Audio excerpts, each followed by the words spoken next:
I believe you're doing fine. It has been a while. I welcome you back to my YouTube channel. My name is JEMIENAFTALY, and the channel's name is called The Pediatric World. And it's only here, it's only in this platform, whereby we talk, we learn, we want to discuss with the mothers, with the caregivers, with the guardians, and with everybody on the common illnesses that children get while growing up. And we want to talk in a language that they can be able to understand. We want to be as layman as possible so that they can be able to understand. We want to use a simple language, and in the end, we want to have healthy babies, and we want also to improve their quality of life. So if you're new here, I welcome you to this channel. So today's topic is on the normal growth and development in children. So then, what is growth? Growth is increase in sizes, and it is by multiplication of cells. So when we say a child is growing, we mean they are increasing in size. The body size is increasing, and we are saying this is by the multiplication of cells. What is development? Development is increase in the complexity of functions, and majorly here it is due to the maturation of central nervous system, the CNS, the head. So when we are saying development, we mean that the CNS, the central nervous system, has matured enough. So this is what basically we mean by growth and development. So I'll start by saying that the breastfed babies grow faster. They have a faster rate of growth compared to those babies that are formula fed. And this is why we keep on insisting on breastfeeding, insisting that breast milk is the standard milk. It is the ideal diet, because we cannot compare the growth of these babies with the growth of those that are formula fed. So then, the first 2 months of life, the breastfed babies' rate of growth is really fast. It is very fast, and the rate of growth is lowered up to 9 months. Then after this, after it is lowered, the growth proceeds rapidly. It starts again being rapid in the first year of life. And after that, again, the growth is steady. It is normal. It is constant up to 5 years.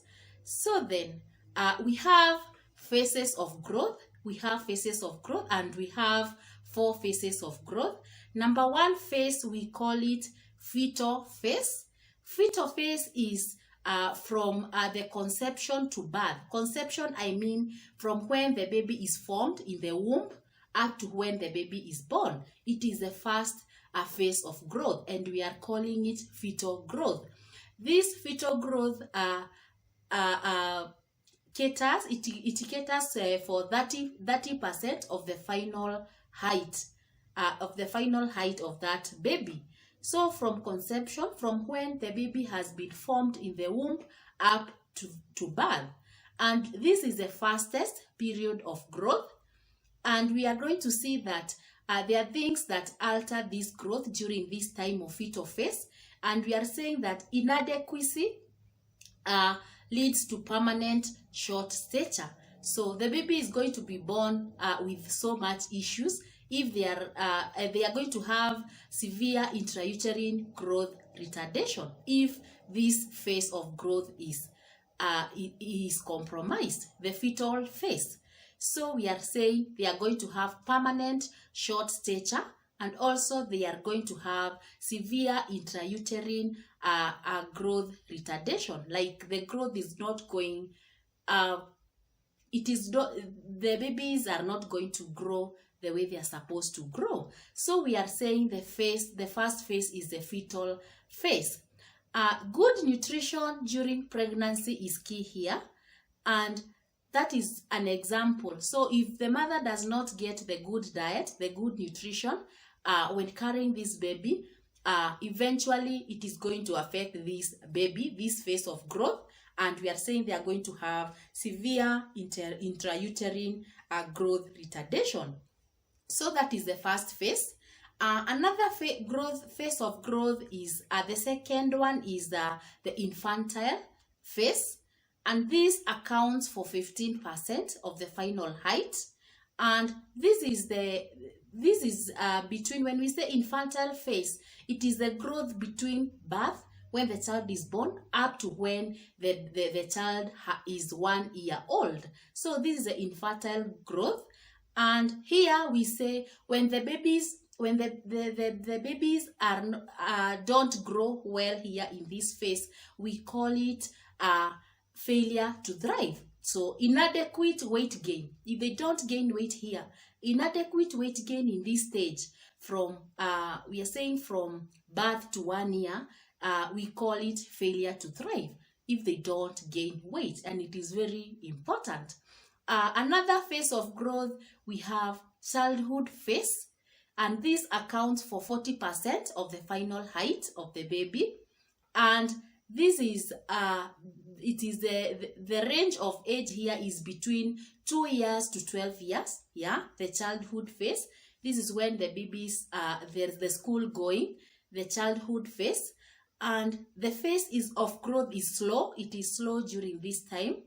And yes, this is the childhood phase. That is the third phase of growth.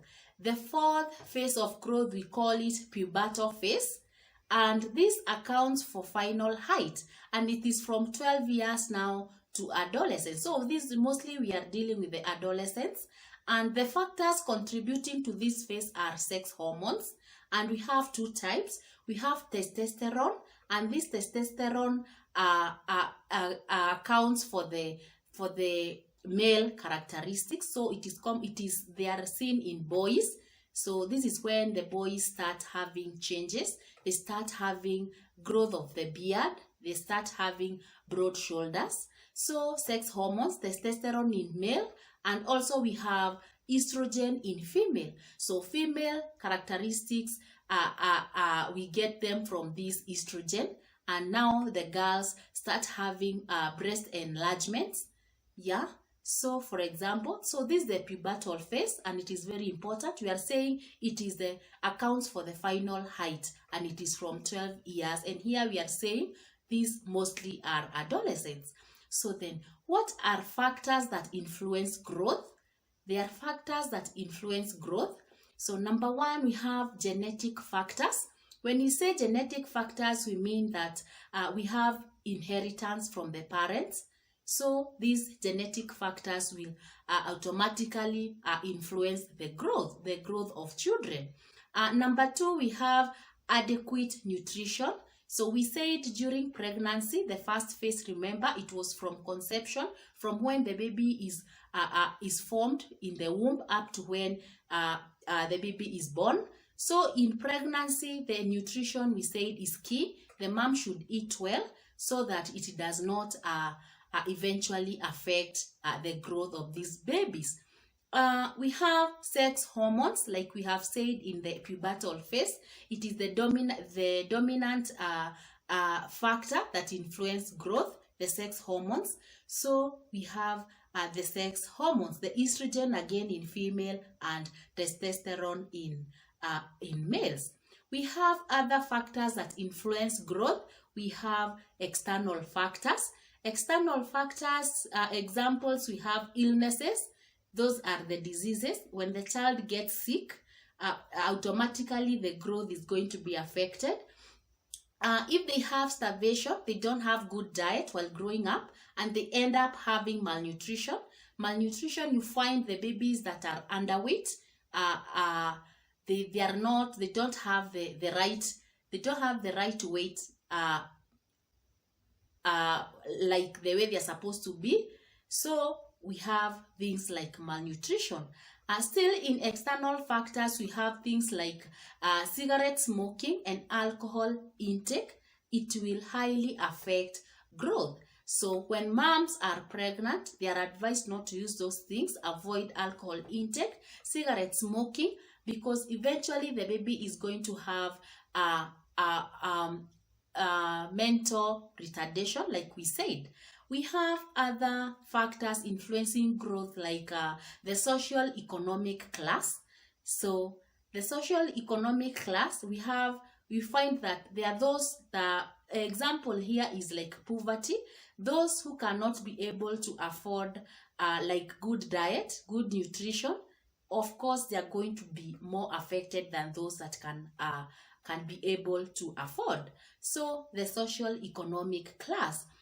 We have emotional well-being.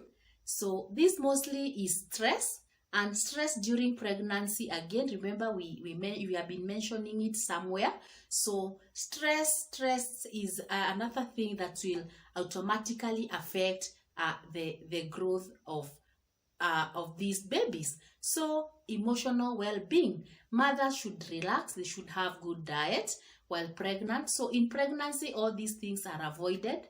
So these are the factors that influence growth.